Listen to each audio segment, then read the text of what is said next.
안녕하세요. 우리 가스펠 프로젝트 1-13 언약에 신실하신 하나님이라고 하는 주제로 살펴보는 시간입니다.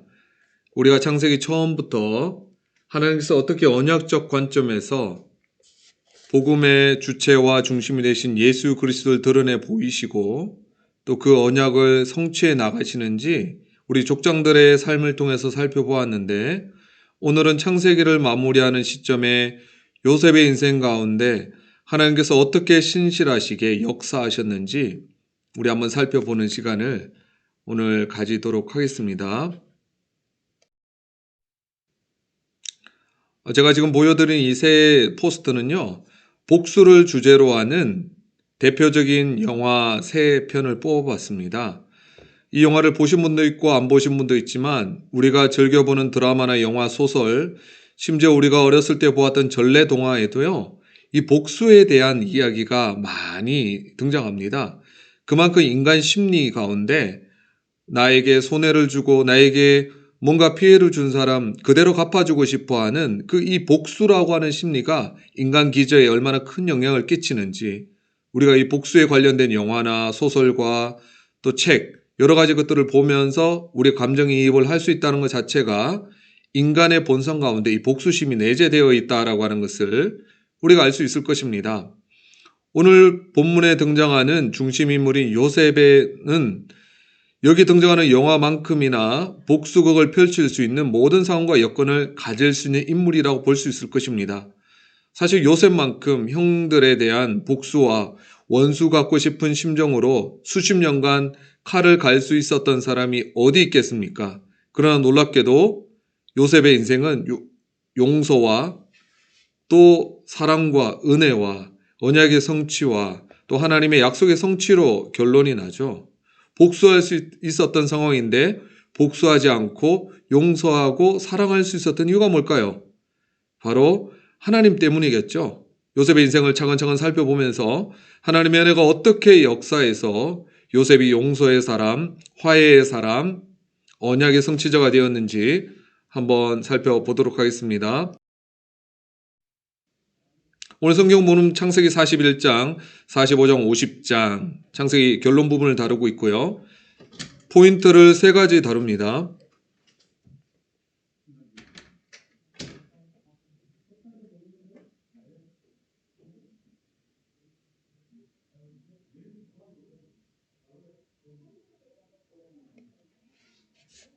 포인트는 첫 번째는 하나님은 고난 중에 첫 번째 포인트입니다. 하나님은 고난 중에도 열매를 맺게 하시는 분이십니다. 여러분, 우리 인생의 여러 가지 인생사를 살펴보십시오. 우리 주변에 뭔가 한 분야의 큰 업적을 이루거나 대단한 성취를 이룬 사람들 치고 그 길고 지루한 시간 동안 인내하며 참 고통스럽고 벗어나고 싶은 그런 훈련과 그런 연단의 시기를 없이 그냥 한순간에 그냥 그 성공의 반열과 그 업적을 이룬 사람은 없다라고 하는 것을 보게 됩니다. 뿌린 대로 거두게 되고 심는 대로 거두게 되는 거죠. 그 과정이 있기 때문에 열매가 있는 거죠. 영적인 열매도 마찬가지입니다. 영적인 열매는 이 고난으로부터 맺히는 것입니다. 그래서 마틴 루터라고 하는 사람은 이 고난도 기도와 말씀과 마찬가지로 성도에게 있어서 영적인 열매를 맺히게 하는 하나님의 은혜의 수단이라고 말한 바가 있습니다.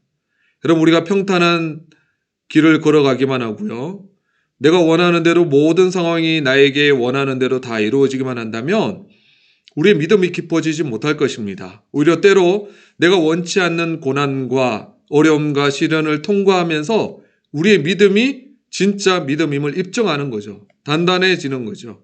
테스트를 통과해야만 그 믿음이 진짜인 것을 아는 거죠. 학생들이 테스트를 보지 않는다면 자신의 실력을 알지 못할 것입니다. 그러나 테스트가 두렵긴 하고 어렵지만 그 테스트를 통해서 내 성적이 어느 정도인지 입증하게 되는 것처럼 성도도 이 고난이라고 하는 용광로, 이 테스트를 통하여서 내 믿음의 성적표를 받아보게 되는 거죠. 내 믿음이 참된 믿음인가? 아니면 평탄할 때만 반짝반짝거리는 그냥 순간적인 믿음인가? 알곡과 가라지가 명확하게 구분되는 것입니다. 이 코로나라고 하는 이 고난의 시간을 통하여서 알곡과 가라지가 갈라지는 거죠. 참된 믿음을 가진 사람은 더욱더 주님 앞에 나오게 되는 것입니다. 믿음에 있어서도 부익부 빈익빈이 작용하는 것 같습니다. 예전에는 그냥 등 떠밀려서 가정의 평화를 위해서 성전의 마당만 밟고 지나갔던 사람들은 이 코로나 기간을 통하여서 신앙이 완전히 물러가 버리는 경우를 많이 보고요. 근데 그 믿음이 참된 믿음이었던 사람들은 예배하지 못하고 하나님 앞에 나오지 못하는 그 시간들을 너무너무 안타까워하면서 주님 앞에 오히려 더 정금같이 연단되는 것을 보게 되는 것입니다. 기도가 더 깊어지죠. 예전에 기도에 간절함이 없었고 밋밋했다면 이 고난의 시기를 통과하면서 그 사람의 기도의 깊이가 깊어지고 진실해지는 거죠. 그래서 성도의 모든 영적인 열매는 고난으로부터 맺히는 것입니다. 요셉은 일뿐만 아니라 가정사 속에서도 풍성한 열매를 맺었습니다. 우리 본문을 통해서 살펴보겠습니다. 고진감래 괴로운 끝에 낙이 온다. No pain, no gain. 젊을 때 고생은 사서한다. 이런 속담과 사자성어 이야기를 많이 하지 않습니까? 일반적인 인생에 있어서도 고생과 어려움을 통해서 눈물 젖은 빵을 먹으면서 그 사람이 성숙해지고 인생의 의미를 깨닫는다면 그리스도인에게 있어서 고난의 의미는 무엇일까요? 바로 다른 식으로 이루어지지 않는 한 사람의 영적인 성숙이 고난으로부터 맺히는 거죠. 삶의 여정에서 만나는 수많은 고난들을 통해서 내가 진짜 하나님이 필요하구나, 하나님이 도우심이 없이는 살아갈 수 없겠구나라고 하는 것을 그 절대 의존의 믿음이 고난의 시기를 통해서 생겨나는 거죠. 내 스스로의 힘과 능력으로 내 인생을 살아갈 수 있다고 믿었을 때는 꿇지 않았던 무릎들을 이 고난의 시기에 주님 앞에 무릎 꿇게 되는 거죠. 믿음으로 간절히 하나님 앞에 간절함과 가난한 마음으로 나아가게 되는 그 열망과 소원, 고난의 시기에 맺히는 것입니다. 여러분, 요셉의 인생 가운데 고난당함을 통해서 얻은 열매가 무엇이었나요? 그가 형들로부터 억울하게 팔려갔지만 보디발의 집에 가정 총무가 되죠. 그리고 그 다음에 또 억울함을 통해서도 감옥으로 들어갔지만 감옥의 총무가 되는 거죠. 경영하게 되는 것입니다. 그 보디발의 집과 감옥을 경영해 본 그 경영 경험이 나중에 요셉으로 하여금 이집트라고는 그 당시 최강대국의 총리 대신에 되어서 7년 동안 풍년을 통해서 이 곡관을 마련하게 되고 결국 전 세계를 먹이는 놀라운 일들을 감당하게 되는 거죠. 요셉에게 있어서 그런 시간들이 필요했다라고 하는 것입니다. 그리고 요셉의 인생 가운데 어떤 일이 일어납니까? 꿈을 해몽해 주는데 이 술 맡은 관원장이 자기의 꿈을 해석해주고 그대로 복권이 되었지만 2년 동안 잊어버리죠. 이것이 요셉에게는 참 억울하고 답답한 시간이었지만 또 뒤집어서 생각하면 만약 술 맡은 관원장이 바로 즉시로 자신이 관직이 회복된과 동시에 요셉을 기억하고 요셉을 복권시켜줬다면 아마 요셉은 아마 감옥에서는 자유했을지 모르겠지만 총리 대신이 되지는 못했을 것입니다. 그러나 나중에 바로의 꿈을 해석할 사람이 없을 때 요셉이 복권됨으로 말미암아 바로의 능력을 인정받아서 결국 애굽의 총리 대신이 되죠. 그래서 결국 잊혀짐의 은혜를 경험한 거죠. 내가 봤을 때 그런 일이 일어나서는 안 된다고 생각하는데 하나님께서는 그 시간들을 사용하셔서 더 놀라운 일을 이루시는데 그 시간들을 의미를 부여해 주시는 거죠. 그건 나중에만 깨달을 수 있게 되는 거죠. 그 순간에는 모르는 거죠. 요셉은 잊혀짐의 은혜를 경험한 것입니다.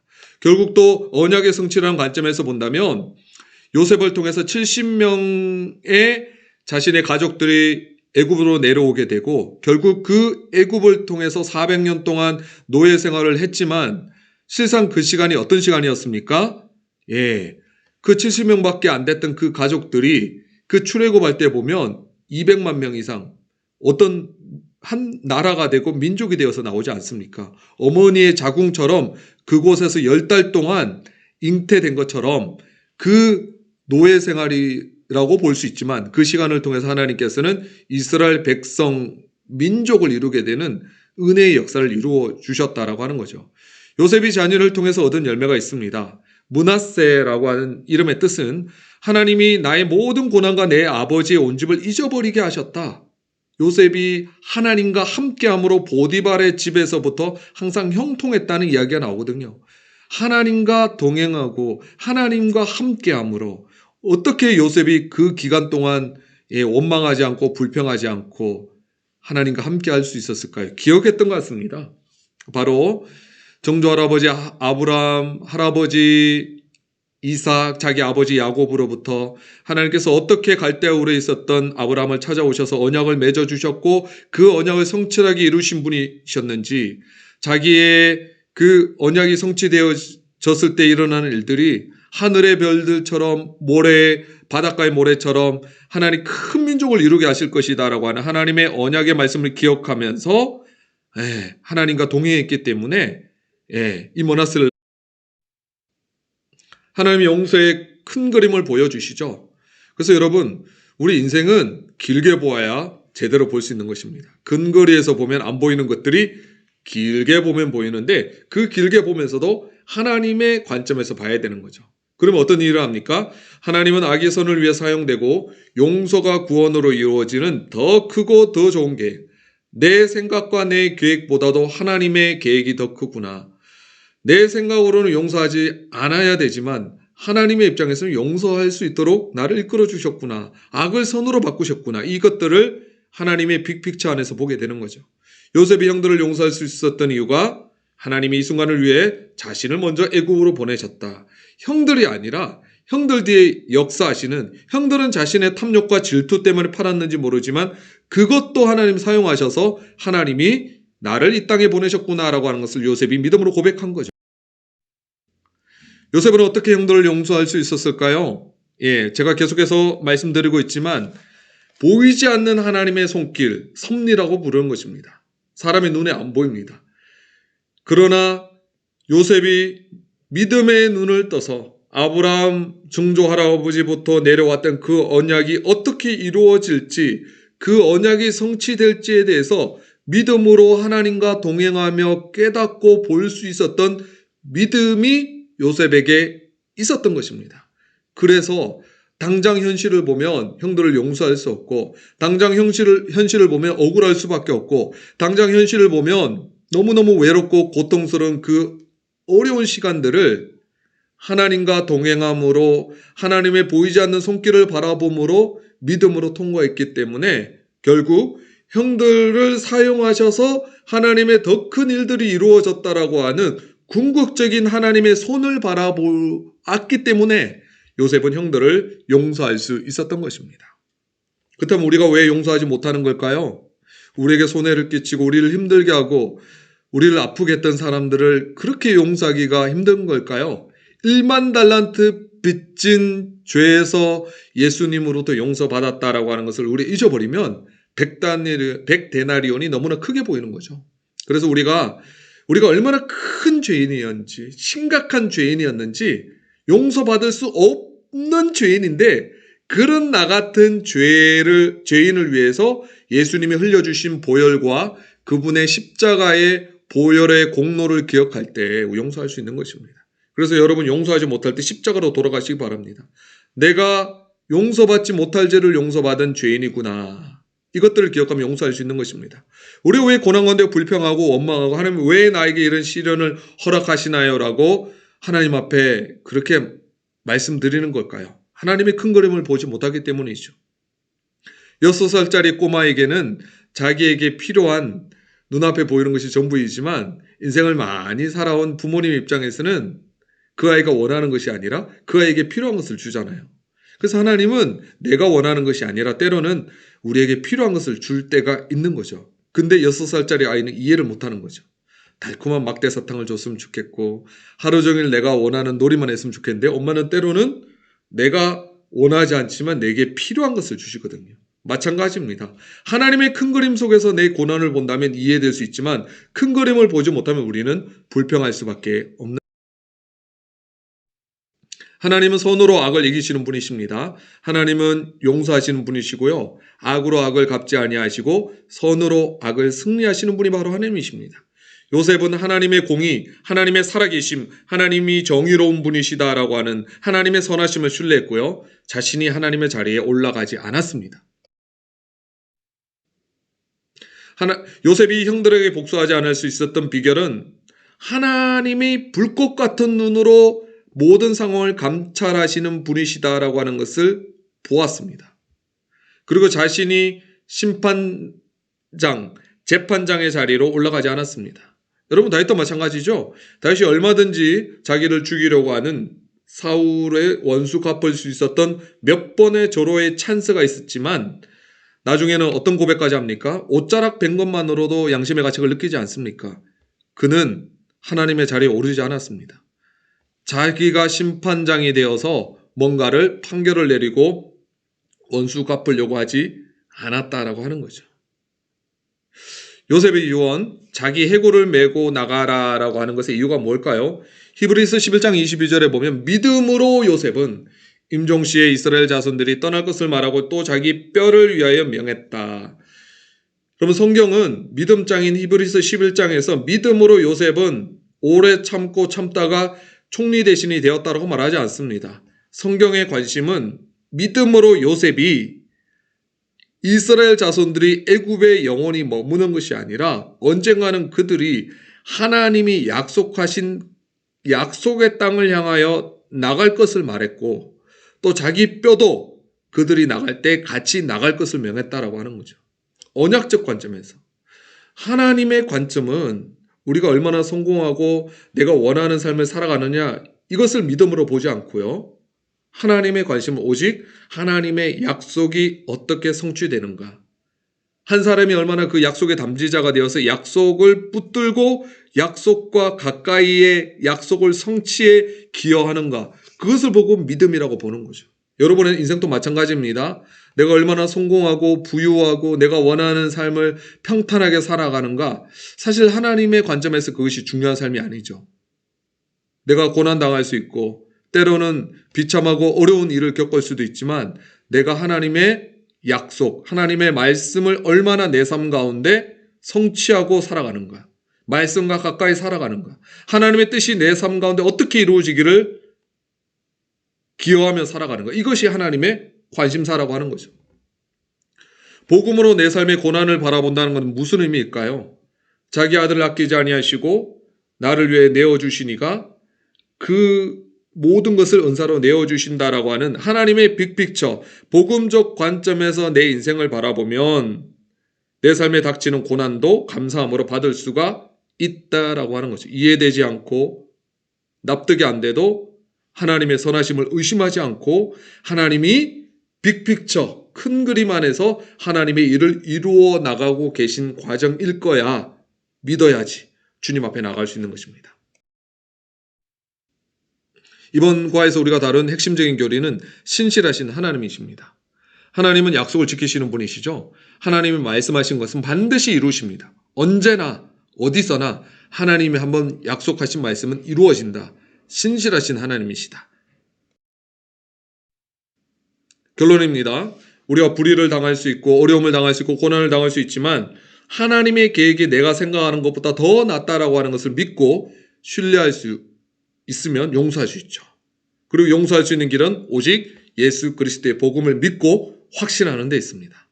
원수를 용서하고 내가 재판장 자리에 서지 않을 수 있는 것은 하나님이 불꽃 같은 눈으로 보고 계시는구나.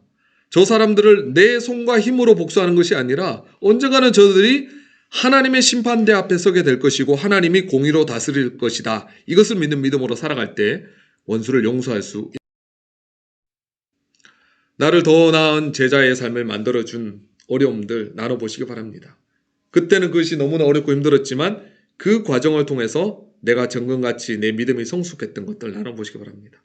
용서가 참 고통스럽죠. 그러나 예수 그리스도의 복음에 집중할 때 용서를 할 수 있는 것에 대해서 나눠보시기 바랍니다.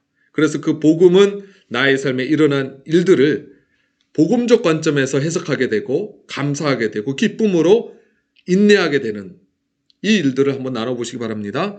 예수님은 세상을 구원하시는 분이신데 주님의 이 용서 메시지를 세상에 전한 사명에 어떻게 동참할 수 있을지 나눠보시면 되겠습니다. 오늘 강의는 여기서 마무리하도록 하겠습니다. 감사합니다.